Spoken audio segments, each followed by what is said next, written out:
How does a beginner guitarist go about taking a simple progression like this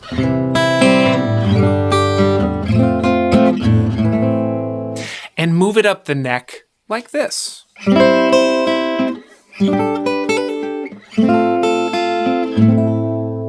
Or even maybe like this.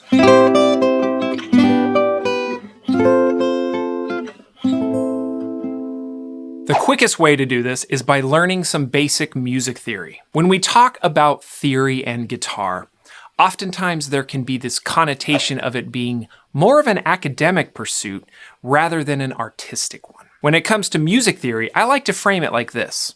Basic music theory can act as a roadmap to get you where you need to go much faster than if you didn't have one. How much music theory you study is completely dependent on what you want to get out of the guitar and what your goals are. Now, if you wanted to only play by ear to records in your bedroom, and you played hours and hours, you wouldn't necessarily need too much theory. Although my suspicion tells me that throughout that process, you're naturally absorbing quite a bit of theory. We end up hitting these plateaus where we feel we're not progressing. Sometimes by studying a specific music theory train of thought, we can get out of that rut and discover new musical worlds that we otherwise wouldn't have, and get back to playing in a more inspiring and fruitful way. Just like everything, we need balance when it comes to studying music theory. I've had students who don't want to learn any music theory at all, and they tend not to progress as quickly as they could have. They hit roadblocks faster, and eventually get frustrated with how little they know about the fretboard. Conversely, I've had many students who lean way too hard into studying music theory, and their guitar playing technique begins to suffer because they aren't exploring the instrument enough musically. They aren't feeling the instrument and putting in the hours. They're almost using the study of music theory as an intellectual scapegoat not to play and practice. One thing I like to tell my students who are a bit weary of learning basic music theory is that it's not as infinite of a study as you think it is. I remember when I was first learning guitar and piano, I felt that the whole topic of it was really overwhelming and seemingly like I would never understand it. Yes, you can really go off the deep end with music theory. However, just a little bit of study can really go a long way. Now, this leads to one of the main reasons why we learn basic theory. Communicating the basic language of music to others.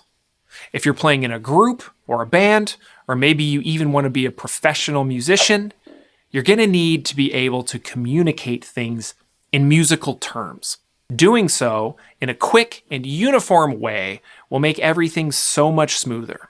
But for now, let's make your guitar learning experience quicker and smoother. Now, real quick, to find more in-depth lessons on not only music theory, but complete beginner to advanced guitar learning, click the link in the description below for a free ultimate beginner guide that includes an essential chord chart, a practice plan, a walkthrough of some beginner pitfalls to avoid, and a whole lot more. Okay, back to the lesson. Okay, so what do we start with? The absolute best thing you can do when it comes to music theory in relation to the fretboard is learn all of the notes all over the fretboard. The natural notes are the first 7 notes of the alphabet. So A, B, C, D, E, F, G. To start finding them on the fretboard, we have to next understand the distance between each note. So this is how whole steps and half steps work. If you don't know what this is, a whole step is basically the distance of 2 frets. So from here to here. A half step is just 1 fret. If we take that up the neck, it looks like this. This would be a whole step from here to here. This would be a half step. Now, the next thing we need to understand a little bit is the major scale formula and how it works. Basically, it works with a combination of these whole and half steps. Now, here's what we get with the major scale formula. A whole step, another whole step, then a half step, then we get a whole step, another whole step, one more whole step, and then finally a half step. So you could also think of it as 2 whole steps, a half step, and then 3 whole steps and a half step. We usually start with the key of C. So it's all those natural notes, but starting on C. So here's a C right here, and if we follow that formula, we go a whole step, so now we get a D note. We go a whole step, we get an E note. And then we land on our first half step, that's an F.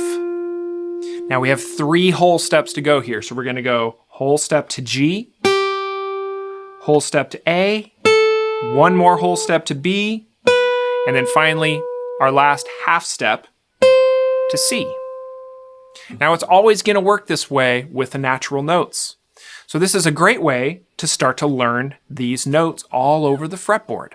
And now, since we have a basic understanding of how a major scale works, we can start to explore more basics such as how chords are made.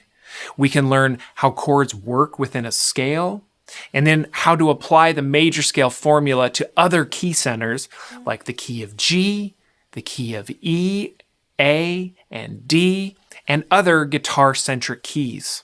Having this harmonic and melodic theory that we can apply to the fretboard doesn't mean much if we don't understand how rhythm works. So we want to spend some time on basic rhythms such as whole, half, and quarter notes. So 1, 2, 3, 4 half notes, 2, 3, 4 quarter notes, 2, 3, 4, and then eventually 8 notes, 1 and 2 and 3 and 4. This is where we start to apply techniques like alternate strumming and syncopated strumming, 1 and 2 and 3 and 4 and. So all of those fun strumming patterns will be so much easier when you understand how the rhythms are working. From there, we get into more advanced strumming with 16th notes. So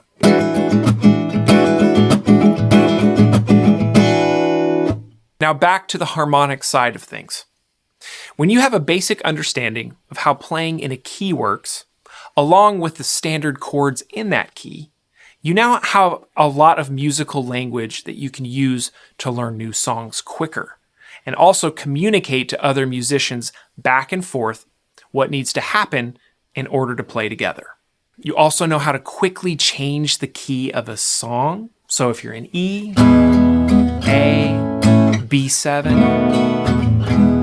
and you need to go to the key of G, you can make that happen quickly. Now, learning theory also helps with communicating the notes of a melody. So if you have a specific riff or lick and you know those notes, you can communicate it. There's so many things that knowing just a little bit of guitar music theory can really open up doors, increase communication, and generally oil the wheel that is your understanding of how it all works together. It doesn't have to be an odd and at times mundane pursuit. And you can pick it up or put it down whenever needed. I was very hesitant at first to give in to the intellectual side of music learning. It was only when I started putting a little faith in the process and figuring out how I needed to approach and apply it that it all started to click and open things up for me. Absolutely don't let it get in the way of your playing, but I really hope you are able to absorb enough theory that it starts to open up worlds for you. There's a wealth of really great basic beginner theory lessons that you can use to start studying on the Guitar Tricks platform. You can start off with the Fundamentals course, which is part of the core learning system of Guitar Tricks. It has all you need to get started. In addition, there's a whole lot of other amazing tutorials, like music theory, a basic introduction, chord theory, an introduction, and basic strumming in 4/4 time. These are great lessons to start out with. And be sure to enter your email for a free beginner guitar guide, linked in the description, or you can find it on the next screen. All right, see you later.